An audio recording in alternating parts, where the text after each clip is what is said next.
In a day where we can actually wear pajamas out in public, there's still times that you have to dress the part. Hi, this is Barry Folks with 10-Minute Torah, Day 2 of Tetzaveh, and you shall command. Let's go to Shemot or Exodus chapter 28 and read verses 1, 2, and 3.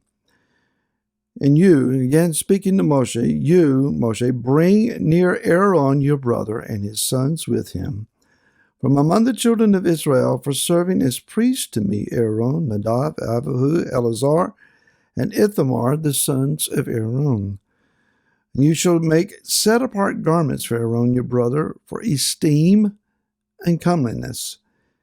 And you, Moshe, speak to all the wise of heart, whom I have filled with the spirit of wisdom, and they shall make the garments of Aaron to set him apart, for him to serve as priest to me. Two parts today. One is this idea of Aaron being brought near. The idea of bring near here is karav.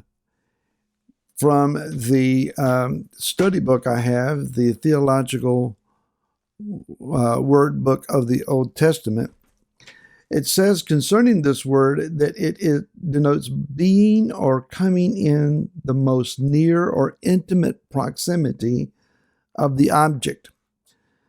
Another part here says to come close enough to touch.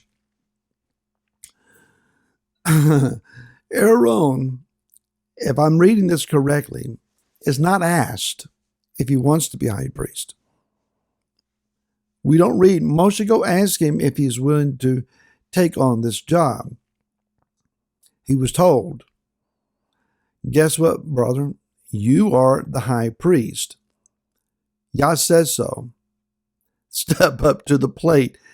You're the one. You the man. Yah rarely calls those that would be deemed qualified by experience or skill set or desire. If you've ever prayed the prayer, Father, I'm yours, just take me, use me as you will, whatever you want from me, that's what I want to do. It's a very novel prayer. It's a prayer often prayed by passionate teenagers in a summer camp gathering, church camp or something. I certainly did that. My life is yours, Yah. Use me as you would. Again, it's very novel, very noble. Yah takes us up on such prayers. Obviously, we end up at times doing things and living a life that maybe we would not have chosen for ourselves initially. Once in it, you realize this is me. This is what I'm supposed to be doing. Yah chose Aaron, told Moshe, go get him, bring him close enough to me, bring him very close to me. Maybe we could understand, bring him uncomfortably close to me. I have here in my library, if I quickly can see it, a book read a long number of years ago, The Holiness of God by R.C. Sproul. In this book, he details in a particular chapter how that as a student in college or seminary, he goes to the chapel one night alone to pray, and he is suddenly made aware as he is approaching the altar to pray of the overwhelming holiness and set-apartness of the Most High. And there is this tension, he says, between the desire to draw closer and this reverential fear that says, it's too holy, I can't. I want to get close, but I recognize that I'm not worthy. And in the tension of that is where actually we live. Yah calls us. Yah puts his mark on us. Yah yearns for us. He draws us near. And at first we go running toward him and then realize, wait a minute. I suddenly realize who I am approaching and recognize I'm not worthy.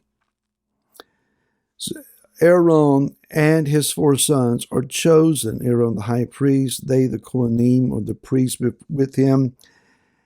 But verse 2 is where we get some help here.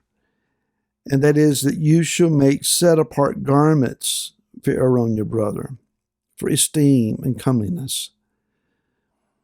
It is the donning of these garments that enable him to be, I don't want to say adjusted and I don't want to say safe, but capable, I think is a better word, capable of functioning in this role. The garments themselves are set apart. They're not to be worn out in public, as is Aaron's going to the market to pick up food for the family on the way home from a day's work. They're not worn that way. You know, we live in a society where you can wear just about anything or not wear just about anything in public and get by with it. There was a time my grandfather would have never gone out in public somewhere without donning his fedora.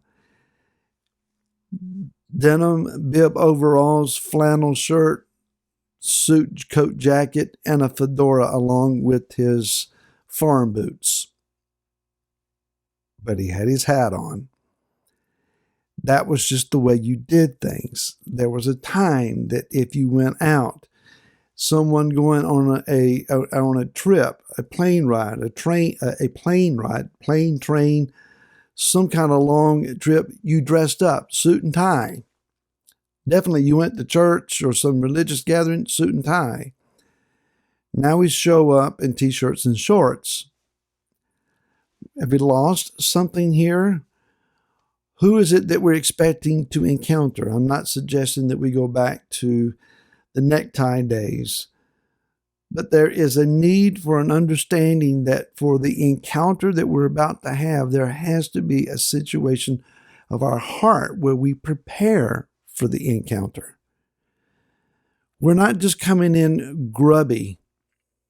We're not coming in staying with the defilements of this present world and its age and expecting to waltz into Yah's living room, sit down, and throw our feet up on his table. We don't have that permission to be that comfortable before him.